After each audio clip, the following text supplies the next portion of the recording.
반갑습니다. 네, 부처님 오신 날 이후로 얼마 만에 뵙는 거죠? 3주?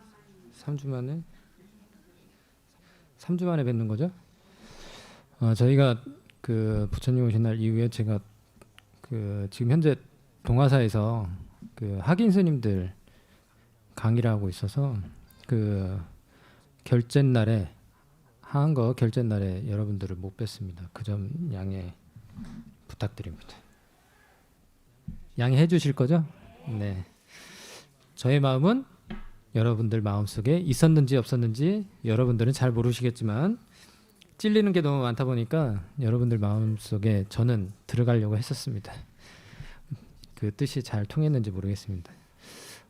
오늘은 어떤 주제로 이야기하려고 하냐면요. 역지사지. 우리가 마음속에 일어나는 괴로움이 왜 괴롭고 왜 내 마음을 못 알아줄까, 이런 역지사지의 마음으로 어떻게 우리가 이 삶을 행복으로 이끌어갈 수 있는지에 대해서 이야기해 보겠습니다. 자, 역지사지에 대해서 여러분들 많이 아시잖아요. 잠시만요. 계속 법문 준비 중으로 나와서.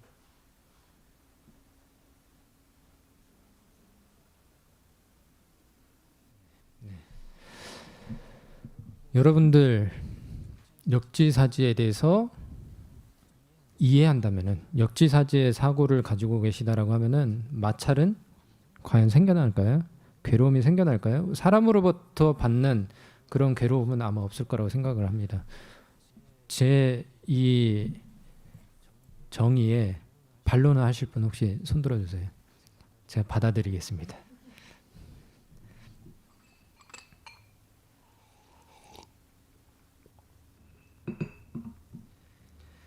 일명 우리는 탐진치 삼독심을 다 소멸시켜야 우리가 뜻하는 바를 성취한다라고 합니다. 불보살님이 된다라고 이야기를 해요. 열반의 기준을, 탐진치 삼독심을 모두. 근데 탐진치 삼독심이 왜 일어날까요? 우리 누가 한 분 대표로 왜 일어나는 거예요? 탐진치 삼독심이? 욕심. 네. 욕심. 그쵸, 욕심이죠. 그리고 한 분 말씀하셨으니까 뭐 연대에서 생각나는 대로 탐하고 열받고 어리석음이 생겨나는 거. 왜 어리석어져요? 우리가 왜 어리석어지죠? 우리가 고집하고 있는 게 맞다라는 전제 조건 하에서 우리는 어리석어져요. 그리고 욕심이 생겨남에 어리석어져요. 가장 큰 거는 말씀을 잘 해주셨는데 욕심이 우리를 어리석게 하는 거예요. 그래서 스님들은 출가를 딱 하면은 그 요 색깔의 옷을 입고, 상하를 요 색깔을 입고 행자실이라는 데서 귀걸을 합니다. 사찰에 허드렛 일 하면서 남들이 손 안 댈 만한 거를 그 행자분들은 일을 하면서 어느 일정 기간을 그렇게 버텨냅니다. 그러면은 그 행자분들이 귀가하는 귀거처에 딱 들어가면은 대부분 큰 사찰 안에 귀거처에 가보면은 하심이라고 있어요. 아래 하자 마음 심자 쓰는.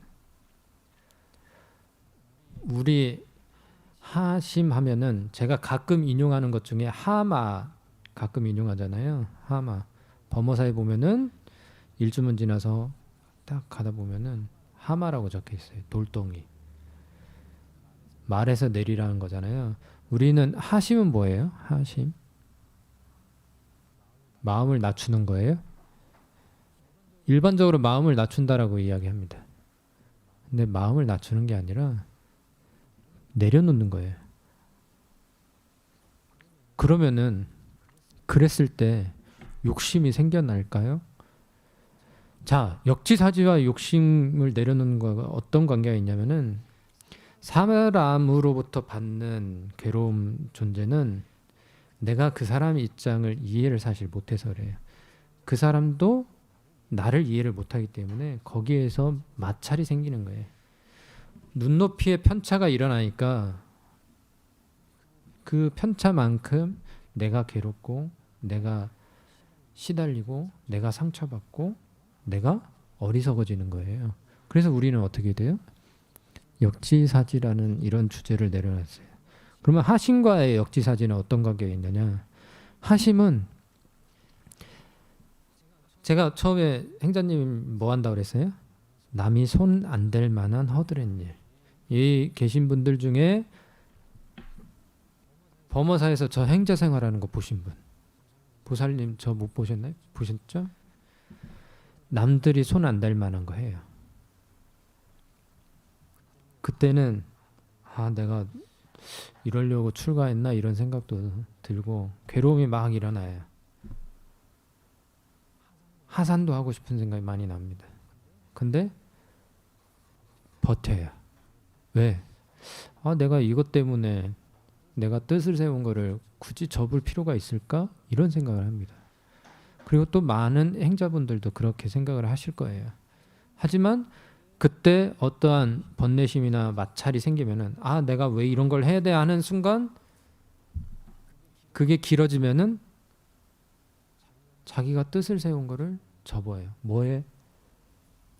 내 생각에 내가 지배가 돼서 근데 그 생각이 옳으냐 틀리냐 지내온 분들의 말을 들으면 어리석다라고 얘기해요. 당신이 머리를 깎고 입산을 해서 부처님 제자로서 살아가는데 예전에도 그래왔고 지금도 그렇고 앞으로도 그럴 거야. 근데 너의 생활에 대해서 만족하지 못하고 너의 생활에 대해서 불평불만을 함으로써 너의 생활이 괴로운 존재다라고 하니까 다른 삶을 찾아 떠나가요. 그때는 그게 맞다라고 생각해요. 근데 대부분 그렇게 해서 하산하시는 분들은 불교라는 그 믿음의 그리고 지혜의 종교를 등지기 시작합니다. 발심할 때는 어떻게? 부처님 제자에 가르쳐 부정관이 생기는 부정. 내가 어떤 믿음에 대한 부정이 생긴다는 거죠. 그러면 그런 분들은 다른 어떠한 존재가 다가온다 하더라도 부정을 하게 돼요. 즉 상대가 어떤 좋은 그 선행을 보여도 그게 나중에는 선행으로 보이지 않고 계산을 하기 시작해요. 우리 여기에 계신 분들은 아니라고 저는 믿고 싶어요. 어느 한 대상을 계산적으로 이렇게 사람 인과관계를 만드는 그거는 나중에 들통도 나고 나중에 과보를 받아요. 아니라고 하실 분 아마 없을 것 같아요. 그래서 저도 어떠한 인과관계에 있어서 적을 안 만들려고 합니다. 적을 안 만들려면 어떻게 돼요, 여러분들? 어떤 말이나 행동을 할 때 그 사람, 그 대상의 입장으로 말과 행동을 하면은 마찰, 그리고 그 사람을 이해하기 때문에 그 사람에 대해서 욕심 부릴 이유도 없고, 그리고 욕심 부릴 이유가 없으니까 평탄하게. 근데 이런 경우는 있습니다. 그 호수의 물결은 바람이 아주 많이 몰아쳐도 파도처럼 안 일렁이질 않잖아요. 근데 바다는 조금의 바람에도 파도가 치잖아요. 그런데 나는 그렇게 잠재웠다라고 하지만 어떠한 요동침을 내가 크게 느끼면은 상대는 큰 것도 아니에요. 그러면 내가 그 마음을 가다듬었던 내 마음이 파도 치는 것처럼 이렇게 돼요. 상대는 그렇게 생각하지 않고 다가오는데 그거 역시 역지사지를 한다라고 하면 상대가 어떠한 나한테 실수한 거를 이해를 한다는 거죠. 실수한 거를 트집 잡는 게 아니라 실수함을 이해해요. 어떤 선택에 대해서도 이해하게 돼요. 그렇게 됐을 때 역지사지에 좋은 거는 타협을 하기가 좋아져요. 나하고 첫 번째는 나하고 타협을 하는 거고요. 두 번째는 누구하고? 그 대상과 타협을 하는 거예요. 자, 그러면은 여기에서 타협을 하면은 어떠한 문제점이 생길까요? 저는 생기지 않을 거라고 생각해요. 왜? 하나하나에 대해서 상대를 배려하면서 생각을 하기 때문에. 우리가 이 시대에 살아가면서 많은 과오를 겪고 많은 업을 짓고 많은 실수를 하고 드러나지 않는 게 다가 아니라, 그래서 우리는 입으로 짓고 몸으로 짓고 뜻으로 짓는 신구의 삼업이라고 얘기하잖아요. 신구의 삼업도 역지사지로 어떠한 대상을, 그리고 내 삶을 살아간다고 하면은 신구의 삼업이라는 자체는 우리 주위에서 사라질 거예요. 그렇게 되었을 때 세종께서 가장 중시하셨던, 인멸하시면서 걱정하셨던 부분이 뭐냐면요, 대중화합이에요. 대중화합. 대중이 화합해서 어떠한 것을 헤쳐나가는, 어려운 일이 있을 때 함께 힘을 돋는 것. 역지사지가 없으면 함께 할 수가 없습니다. 이 공간에, 이 시간에 우리는 역지사지라는 그 네 글자를 가슴 깊이 새긴다라고 하면 여러분들이 불보살님이 되는 거예요. 제가 지금 설명한 게 다 누굴 이야기했어요? 불보살님께서 다 그렇게 하시잖아요. 거기에 자비심을 베풀고 연민심을 베푸면은 그게 진짜 보살이 되는 거죠. 보살님이 되는 거죠. 여러분들은 충분히 불보살님이 될 수 있는 존재의 가치성이 있는 매우 훌륭하신 분들이라고 이야기 드립니다. 지혜 있는 분이라고 이야기 드립니다. 오늘 이야기 드리고자 하는 거는 여기까지. 매우 짧아서 좋죠. 네, 저희는 길게 가지 않습니다. 항상 핵심적인 거를 여러분들에게 이야기 드리려고 노력합니다. 이상 마치고 시식은